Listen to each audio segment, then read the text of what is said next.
The almost 2,000-year-old Catholic Church is one of the oldest institutions in the world. The Catholic tradition considers itself a continuation, not a branch or successor to early Christianity. Still, some non-Catholic theologians and historians dispute this claim. For the sake of this video, we shall start at the perceived beginning of Catholicism by its followers, which lay with its Messiah, Jesus Christ. We shall also explore the beginning of the Roman Catholic Church, which many non-Catholic sects of Christianity claim to be the foundation of Catholicism. According to St. John, Jesus Christ is the eternal Son of the Father, because his nature is divine, and his purpose is the preservation of the world. But the Son of God also has a human nature, in which he is simply Jesus of Nazareth. As such, his purpose is to symbolize the religious growth of humanity. Thus, Jesus has a dual nature, a divine one and a human one. When unified in one person, these natures create the perfect man, the ideal of virtue and piety. Jesus Christ was born in Bethlehem in Judea sometime between 604 BC. It is widely believed that he was born during the reign of the first Roman Emperor, Caesar Augustus. We know little to nothing about the childhood of Jesus Christ, but there are apocryphal Gospels that try to fill the void. Jesus started his public mission around the age of 30 and was inaugurated as the Messiah by baptism, performed by John the Baptist, but his public work lasted for only about 3 years.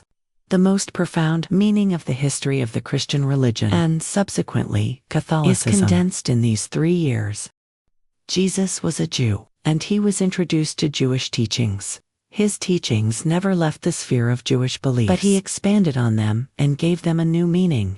He chose 12 apostles, also Jews, and 70, sometimes 72 Gentile disciples. Gentiles do not practice the Jewish faith. They were all common people, illiterate fishermen and field workers. He did not choose scholars and leaders, nor did he preach to mainly wealthy and powerful individuals. His world revolved around the low-born of sinners, thieves and betrayers. He traveled through Palestine, in the towns and villages north of the Sea of Galilee, teaching with power and authority that gave him the people's unconditional obedience and love. He had no previous training on how to teach, and he had to rely on his intuition and experience to shape the minds of his disciples.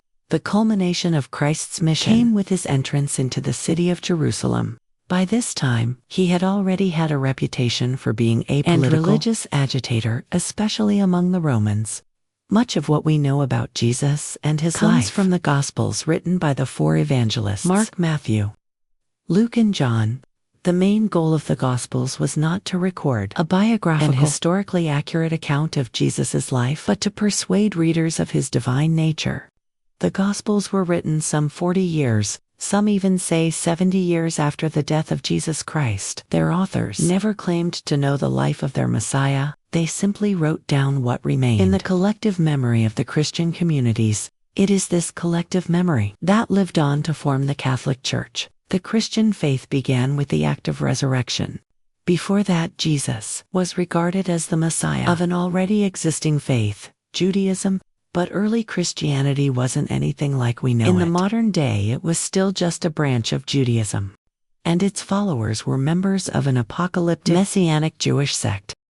Resurrection was not a new concept in Judaism, as early Christians did not see themselves as followers of a different faith. They only thought that Jesus' resurrection gave a new meaning and clarity to their religious sentiment. It is essential to understand that at this point, Christianity was still not a religion on its own. It was a sect within Judaism. Therefore, the apostles didn't spread a new faith, but rather a new thought within the already existing one. The apostles and their followers remained faithful to the temple and Judaic law, but not all Jewish leaders welcomed this new sect and the belief that Jesus was the promised Messiah. The spread of Christianity was not an explosive event. Instead, it occurred gradually at first. It came to the Jewish communities around the Mediterranean Sea as they began fearing persecution in Jerusalem. The apostles spread their faith in other countries. When the first Christians reached Antioch, an ancient Greek city in modern-day Turkey, the spread of the church exploded and changed the history of the world. This was one of the first places where the Gentiles were baptized, and the faith spread out of the closed Jewish communities. Paul is regarded as the most important individual of the apostolic age. The New Testament has 27 books, of which Paul authored 14. These are known as the Pauline epistles. Some of these were most likely written by his students in his name, but at least 7 of them have been authenticated as being Paul's work to appeal to the non-Jews. Paul stripped the Gospels of all Jewish characteristics and made them more attractive to everyone. Paul saw Christianity as a liberation from the strict laws of the Jewish faith, and he believed that it was enough to have faith in Jesus to receive salvation. Around 50 CE, the Council of Jerusalem was summoned. The main goal was to resolve the issue of the Gentiles once and for all. Surprisingly, Peter spoke positively about the Gentiles, expressing his belief that both Jews and non-Jews were granted salvation through the grace of Jesus. Peter is an important figure in the Christian faith.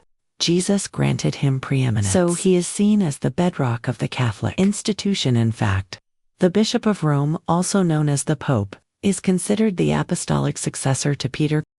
The Council of Jerusalem decided to allow the Gentiles exemption from some Jewish laws, but not others. Many traditionalists were content, but some refuted the decision. The Roman tribune arrested Paul, thus saving his life from conservative Jews. St. Paul appealed to Emperor Nero to transfer him to Rome. Pagan Rome could not allow the spread of a new, uniform version of Judaism. They perceived it as a threat not only to their religious values, but to the status quo as well. Paul was eventually sentenced to death in Rome and was beheaded. However, Christianity had continued to spread, and by the end of the 1st century, it was a well-established faith. As for the exact date of the Catholic faith, that remains a matter of some dispute. According to the Catholic tradition, the Catholic Church was established exactly 50 days after the crucifixion. On Pentecost, for the first 60 or so years, it was referred to as the Way. But by the beginning of the 2nd century, the word Catholic started finding its way into the zeitgeist. One of the earliest usages of the word comes from a letter written by St. Ignatius in 108. So they consider the Apostolic Age a purview of the Catholic Church. Some historians suggest otherwise, claiming that Constantine founded the Catholic Church.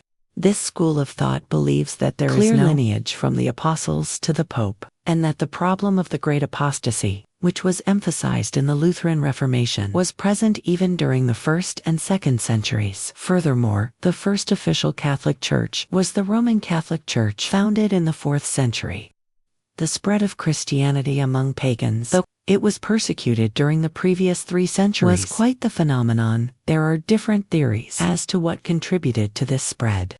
A popular claim is that disregard for the status quo made it famous. In other words, Christianity owes its success to the love it preached. The Christians devoted themselves not only to the rich, but also to the workers, slaves, sinners, prisoners, soldiers, travelers, orphans, widows, and anyone in peril.